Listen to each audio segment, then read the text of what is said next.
Hi hello అందరికి నమస్తే. YS Rajasekhara Reddy గారు దూరం అయిపోయి ఇప్పటికీ 16 సంవత్సరాలు కావస్తుంది.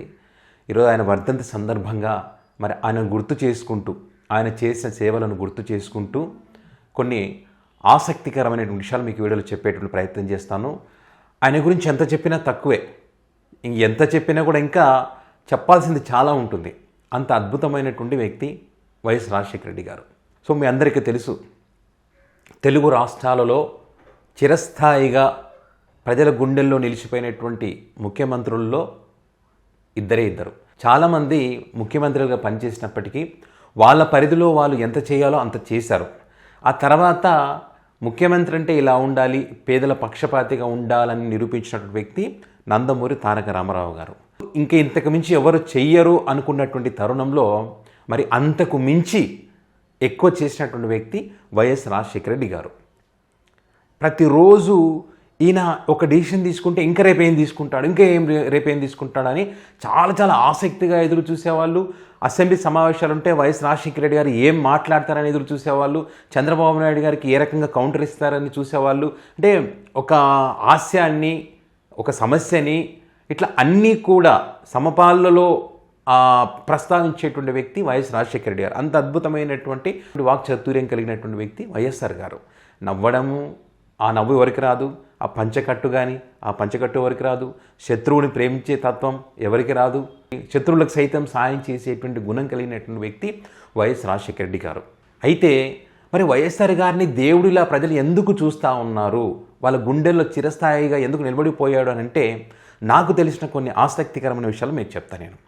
అది రైతులు ఆశగా ఆకాశం వైపు చూస్తున్నటువంటి రోజులు.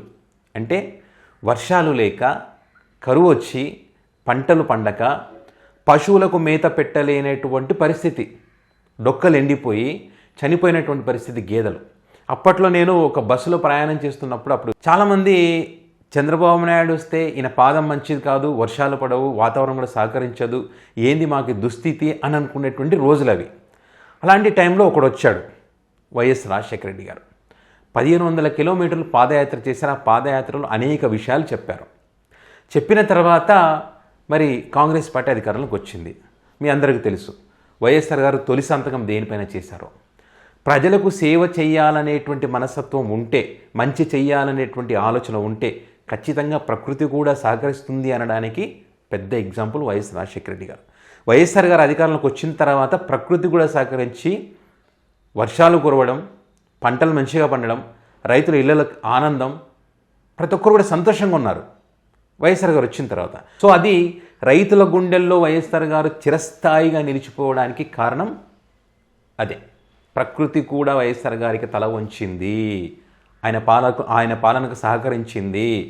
జలయజ్ఞం పేరుతో 40 లక్షల హెక్టార్లకు సంబంధించి మరి వ్యవసాయం పండించే విధంగా ఆ నీటిని తీసుకొచ్చినటువంటి వ్యక్తి. వ్యవసాయం దండగా అని ఎవరైతే చంద్రబాబు నాయుడు గారు అన్నారో, మరి రాజశేఖర రెడ్డి గారు వ్యవసాయాన్ని పండగ చేశారు. 108 అంటే గుర్తుకొచ్చేది వైఎస్ఆర్, ఆరోగ్యశ్రీ అంటే గుర్తుకొచ్చేది వైఎస్ఆర్, ఫ్రీ కరెంట్ అంటే గుర్తుకొచ్చేది వైఎస్ఆర్, ఫీజు రియంబర్స్మెంట్ అంటే గుర్తుకొచ్చేది వైఎస్ఆర్, ఇందిరమ్మ ఇల్లు అంటే గుర్తుకొచ్చేది వైఎస్ఆర్, ఏదైనా ఇరిగేషన్ ప్రాజెక్టు చూస్తే గుర్తుకొచ్చేది YSR, Hyderabad outer ring road చూస్తే గుర్తుకొచ్చేది వైఎస్ఆర్. ఇట్లా చాలా ఉన్నాయి చెప్పుకుంటూ పోతే. అంత అద్భుతమైనటువంటి పథకాలు గతంలో ఎప్పుడు కూడా ఎవరు కూడా తీసుకురానటువంటి పథకాలు పేదలకు అందించినటువంటి, పేదలకు సంక్షేమం అంటే ఏంటి అనేది రుచి చూపించినటువంటి వ్యక్తి వైఎస్ రాజశేఖర రెడ్డి గారు. ఆరోగ్యశ్రీ ఎంత అద్భుతం అండి అది. ఒక గుండె ఆపరేషన్ చేసుకోవాలంటే వాడు చనిపోవడం తప్ప ఏం లేదు వైఎస్ఆర్ గారు రాకముందు. కానీ వచ్చిన తర్వాత కార్పొరేట్ ఆసుపత్రుల్లో అది ఆపరేషన్ చేసుకునేటువంటి అవకాశం వైఎస్ రాజశేఖర రెడ్డి గారు కల్పించారు. ఎంత అద్భుతమైన పథకం. ఇప్పుడు అంబులెన్స్ సౌండ్ కుయ్యి అని వినిపించిందంటే గుర్తుకొచ్చేది ఎవరు? వైఎస్ఆర్. ఎందుకంటే అంత మైండ్లో పడిపోయారు, అంత అద్భుతంగా పనిచేసింది అది. సో ఇక్కడ కొన్ని ఆసక్తికరమైన విషయాలు అన్నాను కదా. ఒక ఆటో నడుపుకునేటువంటి ఒక సాధారణ కుటుంబంలో ఉన్నటువంటి, అంటే ఆటో నడిపితేనే వాళ్ళ జీవనం కొనసాగేటువంటి తెలంగాణలో ఉన్నటువంటి మాసన్న అనేటువంటి ఒక వ్యక్తి.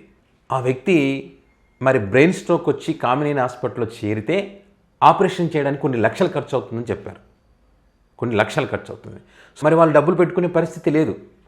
సో అక్కడ ఉన్నటువంటి వాళ్ళు ఎందుకు టెన్షన్ పెడుతున్నారు, మీకు కార్డు లేదంటే ఉందంటే మరి ఆరోగ్యశ్రీలో అయిపోతుంది కదండి. వెంటనే కార్డు తెప్పించుకోవడం, ఆరోగ్యశ్రీ కార్డు అక్కడ అప్లై చేసుకోవడం, పెట్టేసుకోవడం, ఫటాఫట్ అన్నీ కార్పొరేట్ హాస్పిటల్లో అన్నీ పర్ఫెక్ట్గా జరిగి ఆపరేషన్ సక్సెస్ అయ్యి మళ్ళీ ఈరోజు అవి తిరుగుతూ ఉన్నాడు. సో ఆ ఇంటికి హాస్పిటల్ నుంచి ఇంటికి వెళ్ళేటప్పుడు వైఎస్ రాజశేఖర రెడ్డి గారు ఒక పెద్ద ఫోటో తీసుకుపోయి ఇంట్లో పెట్టుకొని పూజ చేస్తారు. ఇప్పటికీ కూడా పండగల రోజు కూడా పూజ చేస్తారు తెలంగాణలో. ఇక మా ఇంట్లో మా ఫ్యామిలీ మొత్తం కూడా ఈ గీతా కార్మికులు మేమంతా కూడా, మా ఫ్యామిలీ మొత్తం కూడా మీ అందరికీ తెలుసు, బీసీలు గీతా కార్మికులు అంటే టీడీపీ పార్టీకి ఎక్కువ ఉంటారు. ఇప్పటికీ మాకు టీడీపీ సభ్యత్వాలే ఉంటాయి. సో మా నాన్న కూడా నందమూరి తారక రామారావు గారు ఇప్పటికీ స్టిల్ నౌ మా కజిన్స్ వాళ్ళు కానీ స్టేట్ లెవెల్లో యాక్టివ్గా ఉన్నారు. టీడీపీ పార్టీలో కొంతమంది బీజేపీలో యాక్టివ్గా ఉన్నారు. అయితే అప్పుడు వైఎస్ రాజశేఖర రెడ్డి గారు ముఖ్యమంత్రి అవడానికి ముందు, అంటే ఒక వేరే పార్టీలోని వ్యక్తిని ఈ పార్టీలోకి ఏ రకంగా వైఎస్ఆర్ గారు రప్పించుకున్నారు అనడానికి ఒక ఎగ్జాంపుల్ చెప్తున్నాను. అప్పటి వరకు మాకు అప్పుడు పొలానికి 30,000 రూపాయలు, 2 ఎకరాలకు 30,000 రూపాయలు లోన్ ఉంది. ఆ లోను 3 కొడుకులను లోన్ తీర్చలేరా మీరు అని చెప్పి మా నాన్న అన్నటువంటి సందర్భాలు. అంటే మా చిన్న వయసు పెద్దగా కష్టపడేలా చేయాలనేది, అప్పుడు కొద్దిగా సంపాదిస్తున్నాం. అప్పుడు 30,000 అంటే చాలా ఎక్కువ. ఆ తీర్చలేని పరిస్థితుల్లో అప్పుడు తరచుగా అనేవాడు. కార్డు కూడా లేదు అప్పట్లో, రేషన్ కార్డు కూడా లేదు. వైఎస్ఆర్ గారు వచ్చిన తర్వాత రేషన్ కార్డు వచ్చింది మాకు. సో ఆ టైంలో 30,000 రూపాయల ఈ రుణమాఫీ ఏదైతే జరిగిందో, అప్పటిదాకా రాజశేఖర రెడ్డి అన్న, కాంగ్రెస్ పార్టీ అన్న ఈ నచ్చనటువంటి మా నాన్న సైతం ఖచ్చితంగా ఈసారి వైఎస్ఆర్కి ఓటు వేయాలని చెప్పి మాకు చెప్పినటువంటి పరిస్థితి. 3 కొడుకులు ఉన్న 30,000 రుణం బ్యాంకు లోన్ తీర్చలేకపోయారు. వైఎస్ఆర్ మా రుణం తీర్చాడు, ఖచ్చితంగా ఓటు వేయాలని చెప్పి. ఆ తర్వాత రేషన్ కార్డు వచ్చింది. ఆ తర్వాత ఇందిరమ్మ ఇల్లు, గుడిసె ఉంటే గుడిసె పోయి ఇందిరమ్మ ఇల్లు వచ్చింది. వేరే పార్టీలో ఉన్న వాళ్ళు కూడా వైఎస్ఆర్ని అభిమానించడం మొదలుపెట్టారు. ఏ రకంగా భయపెట్టించి కాదు, వాళ్ళ కష్టాలను తెలుసుకొని వాళ్ళకు మేలు చేసి ఆ వాళ్ళ జీవితాలను మార్చితే, ఆ మార్చడం ద్వారా వాళ్ళు మనస్ఫూర్తిగా మాకు మేలు చేశాడు కదా అని మనస్ఫూర్తిగా వైఎస్ఆర్ని ప్రేమించి వైఎస్ఆర్కి మళ్ళీ రెండోసారి ఓటు వేయడం జరిగింది. అది వైఎస్ఆర్ గారికి ఉన్నటువంటి ప్రత్యేకత. ఇదే విషయానికి సంబంధించి జేసీ ప్రభాకర్ రెడ్డి గారు కూడా చెప్పారు. వైఎస్ రాజశేఖర రెడ్డి గారి దగ్గర ఉన్నటువంటి తత్వం ఎవరికి రాదు. నేను అక్కడికి వెళితే, ఆయన ముఖ్యమంత్రి అయినప్పటికీ కూడా నేను అక్కడికి వెళితే, మీరు వీడియో కూడా సోషల్ మీడియా వేదికగా ఉంటుంది చూడండి. ఆయన మా జేసీ ప్రభాకర్ రెడ్డి గారు మాట్లాడిన మాటలు, నన్ను వెళ్తే ఇట్లా భోజనం ఉండడం, భుజం మీద తట్టడం, ఇట్లాంటివి చేస్తూ ఉంటాడు, సరదాగా మాట్లాడుతుంటాడు, పిల్లోడు ఎట్లున్నాడు అలా ఎట్లున్నాడు ఇవన్నీ కనుక్కుంటాడు, సరదాగా మాట్లాడుతూ నవ్వుతాడు, మన బాధలన్నీ మర్చిపోతామని ఆయన చెప్పినటువంటి వీడియోస్ కూడా ఉంటాయి. ఆయన కూడా చెప్పడం జరిగింది. అండ్ అదేవిధంగా దూకుడు సినిమా 50 డేస్ ఫంక్షన్లో విజయ నిర్మల గారు మాట్లాడుతున్నప్పుడు సడన్గా అప్పటి వరకు సైలెంట్గా ఉంటుంది హాల్ అంతా కూడా. ఆమె మాట్లాడుతుంది, ఇప్పుడు అది కూడా చూడండి వీడియో క్లిప్పింగ్. ఆమె మాట్లాడుతూ దూకుడు సినిమాలో ప్రకాష్ రాజ్ ఎట్లయితే తిరిగి వస్తాడో అట్లా కూడా వైఎస్ రాజశేఖర రెడ్డి గారు తిరిగి వచ్చింటే బాగుండని చాలామంది అనుకున్నారు సినిమా చూసిన తర్వాత. అని చెప్పగానే వైఎస్ఆర్ అని పేరు వినగానే ఒక్కసారిగా థియేటర్ మొత్తం అని వైఎస్ఆర్ అని చెప్పి ఒక సినిమా ఈవెంట్లో ఆ మాట అన్నారంటే, అంటే ఎంత వాళ్ళ మీద ముద్ర పడిందో చూడండి. రాజశేఖర రెడ్డి గారు తిరిగి రావాలని ఎంతో కోరుకుంటున్నారనడానికి అదొక ఎగ్జాంపుల్. అండ్ మరొక విషయం ఏంటంటే, యాత్ర సినిమా కర్నూలులో చూశాను నేను. ఎట్లా తీసారో చూద్దామని చూశాను. సినిమా మొత్తం చూస్తూ వచ్చాను. లాస్ట్లో మీరు నమ్మరు, సినిమా క్లైమాక్స్ అనే కానీ కొంతమంది సర్దుకుంటుంటారు ఇంకా వెళ్దాంలే ఇంకేముందని. కానీ లాస్ట్లో అసలు ఆ సీన్లు అవి చూస్తుంటే, ఆ క్లైమాక్స్ చూసి ఏడవకుండా బయటకు వచ్చిన వాళ్ళు లేడు. బయటికి వస్తూ కూడా కళ్ళలో ఇట్లా నీళ్ళు తుడుచుకుంటూ బయటకు వచ్చారు. నిజంగా కన్నీళ్ళు తెప్పించింది ఆ సినిమా యాత్ర. ఆశ్చర్యపోయిన, ఏంది ఇంత థియేటర్ ఏడుస్తుందని చెప్పి ఆశ్చర్యపోయిన నేనైతే. అంటే అంత ముద్ర పడిపోయింది వైఎస్ఆర్ గారిని. అంత ఓన్ చేసుకుంటేనే, మనసులో ఉంటేనే ఆ కన్నీళ్ళు వస్తాయి, మనసులో ఉంటేనే ఆ ప్రేమ వస్తుంది, మనసులో ఉంటేనే ఆ వ్యక్తి యొక్క ఫోటో మన ఇంట్లో పెట్టుకుంటాం. ఎప్పుడు పెట్టుకుంటాం, అది కూడా ఉట్టిగా పెట్టుకోం. మనకు మంచి చేసి ఉంటేనే మన గుండెలు, మన మనసుకు నచ్చితేనే పెట్టుకుంటాం. సో అలాంటి ఒక అద్భుతమైనటువంటి వ్యక్తి వైఎస్ రాజశేఖర రెడ్డి గారు.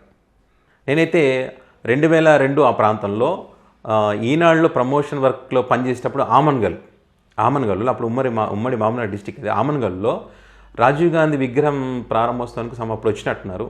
మేము ప్రమోషన్లో ఉన్నాం. ప్రమోషన్ అంటే వెహికల్స్ అన్నీ వచ్చి అక్కడ నిలబడ్డాయి. అయితే ముందల ఒక ఆటో అడ్డం వచ్చి ఆపేస్తే వెహికల్స్ అన్నీ ఆగిపోయినాయి. కరెక్ట్గా నేను అక్కడ నిలబడ్డా వైఎస్ రాజశేఖర గారి వెహికల్. ఒకసారి ఆయన కిందకి దిగి, వాళ్ళకి అలవాటు వెహికల్ నుంచి దిగి చెయ్యి ఊపడం అలవాటు. కరెక్ట్గా నేను ఆయన దిగ్గానే ఎదురుగా పోయినా నాకు పోయి ఇట్లా చేయి ఇచ్చాను, ఇట్లా చేయి పట్టుకుని ఇట్లా అన్నాడు. అంతే, మనతో మాట్లాడేది ఏం లేదు కానీ చేయి పట్టుకుని ఇట్లా అన్నాడు. అది ఇప్పటికీ నా డైరీలో నేను రాసి పెట్టుకున్నది. ఫస్ట్ టైం వైఎస్ రాజశేఖర గారిని డైరెక్ట్ చూడడం, నా చేయి పట్టుకోవడం అది.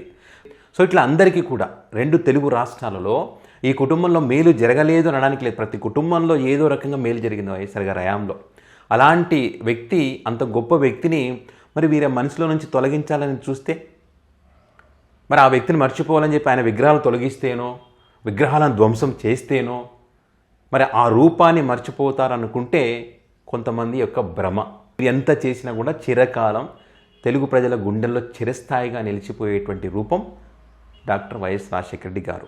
ఆయన చేసినటువంటి అద్భుతమైనటువంటి పాలన కానీ, ఇచ్చినటువంటి సంక్షేమ పథకాలు కానీ, అదేవిధంగా ఇప్పుడు ఈరోజు ఆరోగ్యశ్రీ ద్వారా ఏదైతే లబ్ధి పొందారో ఆ గుండె, ఇది వైఎస్ఆర్ ఇచ్చిన గుండె, ఇది వైఎస్ఆర్ గుండె అని ఇప్పటికీ కూడా చెప్తున్నటువంటి క్రమంలో మరి ఆయన రూపాన్ని ఎవ్వరు కూడా చెరిపోయలేరు అనడంలో ఎలాంటి సందేహమే లేదు. సో ఇది వైఎస్ రాజశేఖర గారి గురించి ఇంకా చెప్పాలంటే చాలా ఉంది. నాకు తెలిసి, నాకు గుర్తున్న కొన్ని విషయాలను మీతో షేర్ చేసుకున్న ఈరోజు ఆయన వర్ధంతి సందర్భంగా. ఏదేమైనా కూడా మీకు కూడా ఇలాంటి జ్ఞాపకాలు ఏమైనా ఉంటే ఖచ్చితంగా కింద కామెంట్ బాక్స్లో కామెంట్ చేయండి. జై వైఎస్ఆర్.